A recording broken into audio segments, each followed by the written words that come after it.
Assalamualaikum warahmatullahi wabarakatuh. Selamat pagi, salam sejahtera untuk kita semuanya. Perkenalkan saya Kiama Fatiriski Aksaka Marati, salah satu dosen dari program studi D3 Pengelolaan Hutan, jurusan Lingkungan dan Kehutanan Politeknik Pertanian Negeri Samarinda. Pada kesempatan kali ini, izinkan saya menyampaikan beberapa hal terkait salah satu mata kuliah yang saya ampu pada program studi D3 Pengelolaan Hutan, yaitu mata kuliah Manajemen Daerah Aliran Sungai dengan metode Delivery, Interaction, dan Assessment. Video ini dibuat untuk memenuhi salah satu persyaratan sertifikasi dosen tahun 2025, yaitu pernyataan diri dalam unjuk kerja Tridharma Perguruan Tinggi atau PDD UKT-PT, khususnya pada aspek pengajaran. Saya akan menjelaskan deskripsi tentang mata kuliah Manajemen Daerah Aliran Sungai atau yang biasa kita sebut Manajemen DAS.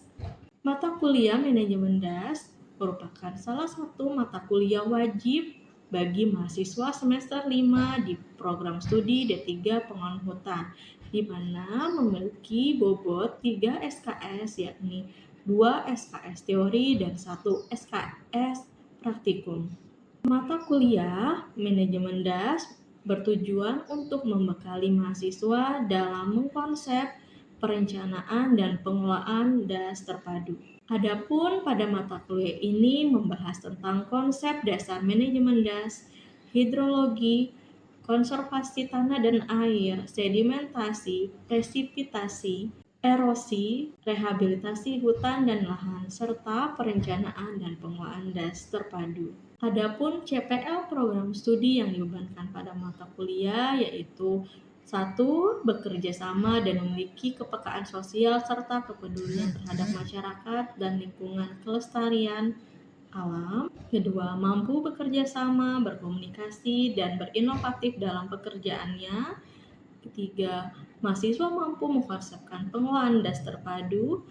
Dan terakhir, mahasiswa menguasai konsep teori dan tujuan serta sasaran dalam manajemen DAS, daur hidrologi, aliran permukaan, erosi, sedimentasi, konservasi tanah dan air, rehabilitasi DAS, dan perencanaan dan pengelolaan DAS terpadu. Adapun CPMK pada mata kuliah ini yakni mahasiswa mampu menjelaskan dan mengkonsepkan perencanaan dan pengelolaan DAS secara atau pada bidang kualitas air. Adapun referensi yang digunakan yakni buku hidrologi dan pengelolaan daerah aliran sungai, buku konservasi tanah, buku pengelolaan daerah aliran sungai, dan buku monitoring pada daerah aliran sungai yang saya buat. Sistem pembelajaran dilakukan secara tatap muka dengan menggunakan sistem pembelajaran aktif dan kolaboratif yang melibatkan keaktifan mahasiswa dalam proses pembelajaran, yaitu pembelajaran kolaboratif, interaktif, dan pemberian tugas atau studi kasus secara individu maupun kelompok. Adapun jumlah total pada pertemuan mata kuliah ini yakni sejumlah 16 kali pertemuan dengan 14 pertemuan tatap muka, 1 ujian tengah semester, dan 1 ujian akhir semester. Dengan metode asesmen dan evaluasi, yang pertama ujian tengah semester atau UTS dan ujian akhir semester atau UAS, untuk mengetahui penguasaan pengetahuan dengan bobot 25%. Yang kedua, praktikum untuk melihat penguasaan dan keterampilan dengan bobot 30%. 3. Tugas dan kuis dengan bobot 10%, dan partisipasi dan kehadiran untuk melihat kedisiplinan mahasiswa dengan poin atau bobot sebanyak 10%. Demikian seputar informasi terkait mata kuliah Manajemen Daerah Aliran Sungai pada program studi D3 Pengelolaan Hutan, jurusan Lingkungan dan Kehutanan, Politeknik Pertanian Negeri Samarinda. Berikut ini adalah cuplikan pembelajaran secara tatap muka yang dilakukan pada mata kuliah ini. Selamat menyaksikan. Semuanya, Assalamualaikum warahmatullahi wabarakatuh. Ya, selamat siang. Shalom, salam sejahtera untuk kita semua. Baik, hari ini kita akan masuk ke perkuliahan pertemuan ketiga, di mana kita akan mempelajari mengenai manajemen daerah aliran sungai. Tetapi sebelum itu, untuk memperlancar kegiatan perkuliahan kita, alangkah baiknya kita berdoa dulu. Menurut agama dan kepercayaan kita masing-masing, berdoa dimulai. Oke, selesai. Terima kasih. Sebelumnya, pada pertemuan hari ini kita akan belajar mengenai kualitas air. Nah, menurut teman-teman semua nih, kalau kita mendengar kata kualitas air, apa yang terbenak di pikirannya? Air jernih, apalagi? Air bersih. Air jernih. Ada lagi air bersih. Dapat digunakan. Air yang dapat digunakan. Nah, oke. Kira-kira sebelum kita masuk ke materi, air yang bersih, air yang jernih, air yang dapat digunakan itu seperti apa? Tidak berbau. Lagi? Tidak berwarna. Tidak memiliki rasa. Oke, kita langsung ke materi. Di mana setelah pembelajaran ini harapannya mahasiswa dapat melakukan analisa parameter baik fisika air, kimia air maupun biologi. Nah, tadi sudah saya tanyakan ya, kualitas air adalah air yang jernih, air yang bersih, air yang dapat digunakan. Kira-kira air sungai seperti apa? Karena kita belajar terkait DAS, manajemen DAS tadi ya. Air sungai seperti apa? Keruh. Coklat. Bisa digunakan tidak? Bisa. Tapi tadi katanya air yang jernih. Gimana? Belum bisa digunakan. Belum bisa digunakan. Oke. Air masih perlu diproses. Baik, seperti itu. Sebelum kita masuk ke selanjutnya, perlu kita ingat lagi bahwa daerah aliran sungai adalah suatu tempat jatuhnya atau mengalirnya air hujan yang dibatasi oleh pegunungan atau perbukitan dari sungai utama menuju muara dan dialirkan ke laut. Next. Berikut, kualitas air adalah ukuran kondisi air dilihat dari karakteristik fisika, kimia, dan biologis. Kualitas air juga menunjukkan ukuran kondisi air relatif terhadap kebutuhan biota air dan manusia.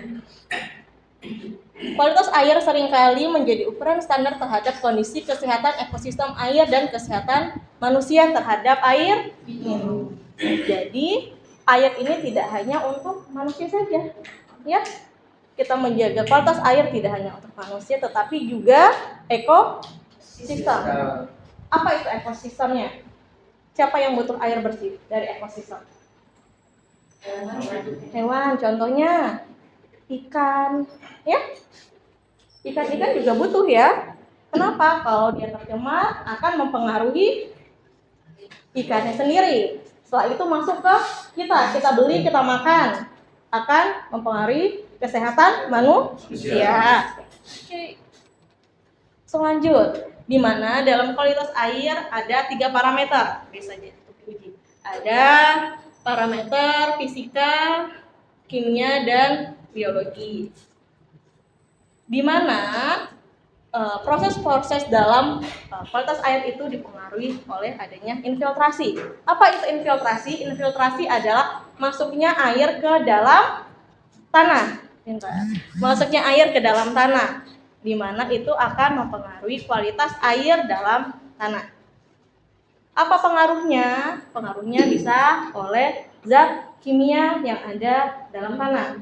Itu sebabnya contoh kalau misalnya kita di lahan pertanian, kita menggunakan pupuk kimia, maka kadar kimia itu akan berpengaruh terhadap kualitas kimia air di sekitar.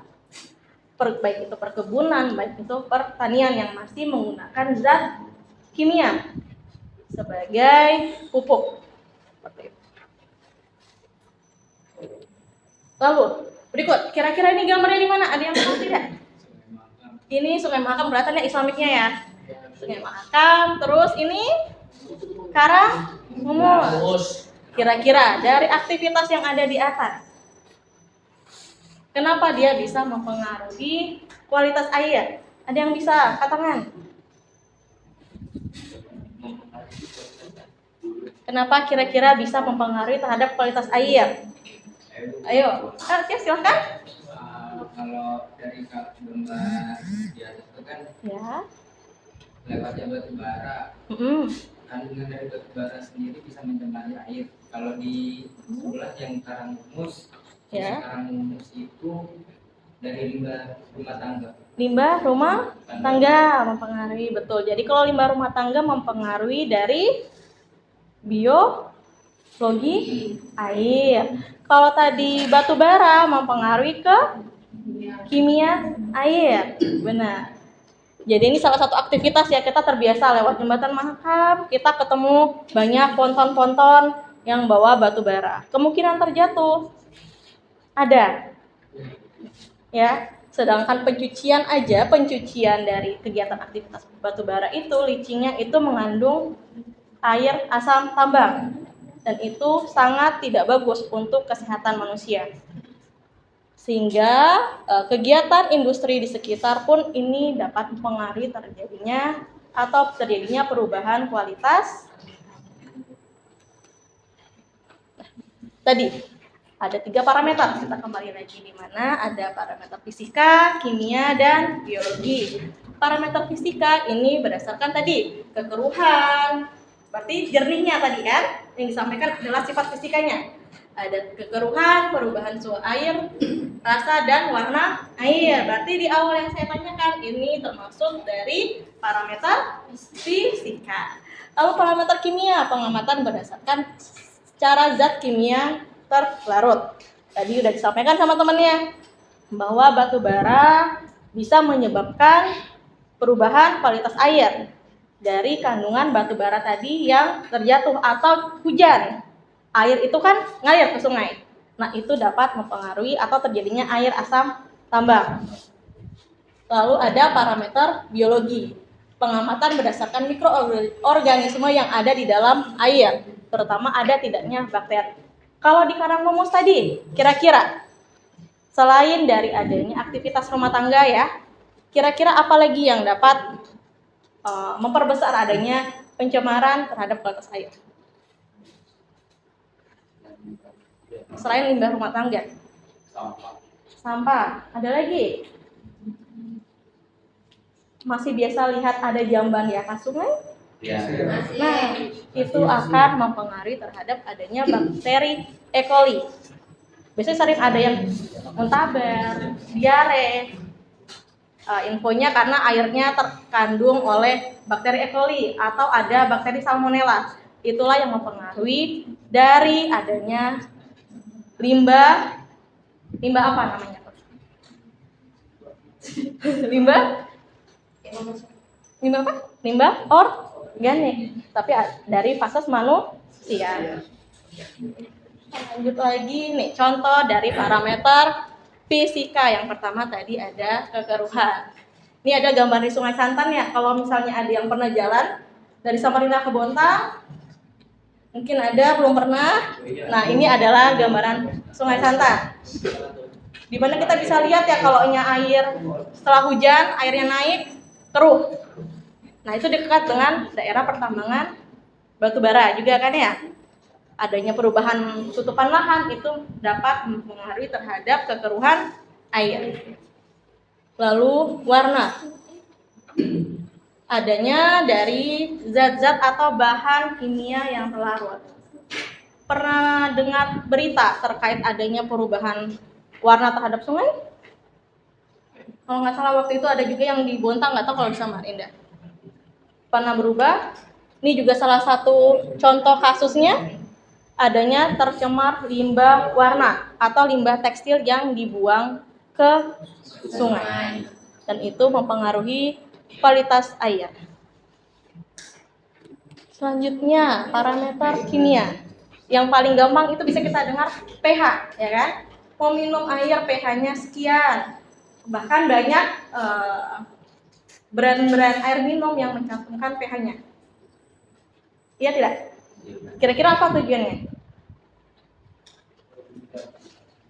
Biasanya ada tuh, contohnya nih, nyebut merek nih, Pristine, pH 8,5, misal. Ada tuh dituliskan, dan banyak brand-brand lain juga yang mencantumkan pH airnya.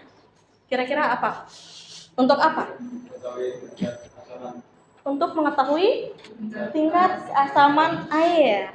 Kenapa? Kira-kira kalau kita minum air itu asam. Nilai asam atau air dikatakan netral apabila air berada di pH 6,5 sampai 8,5. Kira-kira kalau kita minum air di bawah 6,5 pH-nya, apa yang terjadi pada tubuh? Gimana? Akan mengakibatkan langsung ke tubuh kita itu gigi biasanya. Mengakibatkan plak-plak pada gigi. Ya, karang gigi. Nah, lalu ada juga bisa kita jadinya mual. Apalagi yang punya asam lambung, udah punya asam lambung, tambah lagi minum air yang kandungannya asam, tambah jadi kan. Tetapi apakah kira-kira kalau kita minum air dengan kualitas atau pH di atas 8,5 atau bisa disebut basah, apakah itu bagus kalau kita minum terus-menerus? Tidak. Kenapa? Karena kembali lagi, dalam tubuh kita ini sudah menghasilkan asam ya, asam lambung kita. Kalau ditambah terus, dia akan merubah asam yang ada di dalam tubuh. Sehingga kembali lagi tadi, akan memperberat kerja ginjal. Jadi kita boleh minum sesekali air atau pH yang di atas 8,5. Tetapi tidak boleh terlalu sering, karena juga akan merubah kondisi yang ada di dalam tubuh kita. Lalu selanjutnya ada kandungan besi atau Fe, ferro. Ini gampang ya kita lihatnya. Kira-kira apa nih? Kandungan besi yang terlalu mengakibatkan penggunaan air menjadi terbatas. Air tidak dapat lagi dipergunakan untuk rumah tangga, cucian, dan air industri. Kira-kira apa kalau misalnya besi yang gampang dilihat oleh mata? Ya? Bekas kalian tambang, banyak kandungan besinya. Airnya gimana? Yang gampang dilihat itu contohnya, kalau kalian pernah lihat air dan itu banyak karat, biasanya airnya orange. Nah, biasanya air PDAM itu kadang, atau air sumur bor. Nah, itu berarti mengandung kadar besi yang tinggi. Nanti jadinya kalau mencuci bajunya yang putih tadi jadinya kuning. Ini bisa memperparah atau mempercepat pengeroposan gigi. Jadi jangan sering digunakan untuk kalau misalnya air dengan tanda-tanda orange. Udah. Biasanya tuh kayak ada partikel-partikelnya tuh nempel kan, kadang itu ikut. Nah, itu berarti kandungan besinya tinggi. Lalu disold oksigen. Disold oksigen ini adalah kandungan oksigen terlarut di dalam air. Untuk apa? Untuk ikan. Agar kita bisa mengetahui sungai itu masih sehat atau tidak. Kenapa? Kalau misalnya tidak ada oksigen, berarti ikan tidak bisa hidup, nggak bisa bernafas. Tumbuhan tidak bisa melakukan fotosintesis. Seperti itu. Jadi semua saling terkait. Dan untuk parameter kimia dan lain-lain itu tidak hanya 3 ini ya, masih banyak, nanti saya kasih literatur. Lalu terakhir parameter biologi yang tadi saya sampaikan di awal, bahwa E. coli merupakan bakteri yang dapat digunakan sebagai indikator sanitasi. Tadi makanya kita bahas terkait jamban yang masih ada di atas sungai, lalu adanya pemukiman yang di atas sungai, adanya limbah rumah tangga yang langsung dibuang ke sungai. Itu mempengaruhi terhadap bakteri. Lalu untuk selanjutnya, jika kalian ingin membaca terkait parameter apa-apa saja, kalian bisa langsung buka e-modul kualitas air dan atau buku e-book monitoring air pada daerah aliran sungai. Di sini membahas terkait pertemuan kita dari awal sampai akhir. Silahkan kalian bisa scan barcode-nya, bisa kalian save juga langsung untuk memperkaya literatur dalam pembelajaran manajemen tes. Sampai sini ada yang mau ditanyakan? Nggak ada ya? Pasti paham aja semuanya. Oke. Untuk pertemuan selanjutnya, nanti kita akan belajar terkait teknik pengambilan sampel air, di mana bagaimana kita melakukan pengambilannya, bagaimana frekuensinya, bagaimana cara penanganan sampelnya. Setelah kita ambil air, apa saja prosedur yang harus dilakukan, hingga akhirnya kita melakukan pengukuran sampel. Baik itu kita uji di lapangan maupun di laboratorium. Baik, ada pertanyaan lagi kira-kira? Kalau tidak ada, atau satu orang dapat menyimpulkan pertemuan kita hari ini? Ya? Ada yang bersedia memberikan kesimpulan? Yuk. Ada? Oke, silakan. Kesimpulan dari pembelajaran ini itu seperti kerusakan air pada setiap perlakuan manusia pada ya. Tadi itu seperti membangun komunitas. Air kan itu merusak, berarti itu sebabnya dari manusia. Oke, baik, terima kasih ya. Applause dulu untuk temannya. Baik, tadi sudah disampaikan kesimpulan hari ini bahwa adanya aktivitas di sekitar sungai ini dapat mempengaruhi terhadap kualitas air yang ada di sungai. Tidak hanya berdampak kepada ekosistem sungai saja, tetapi kepada manusia sebagai pengguna. Perlu kita ingat bahwa air sumber dari Samarinda ini bersumber dari air sungai ya. Sumber utama kita di Samarinda adalah air Sungai Mahakam.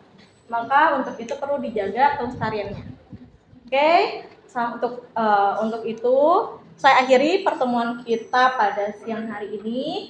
Sampai ketemu minggu depan. Semoga sehat selalu. Saya akhiri. Wassalamualaikum warahmatullahi wabarakatuh. Waalaikumsalam warahmatullahi wabarakatuh.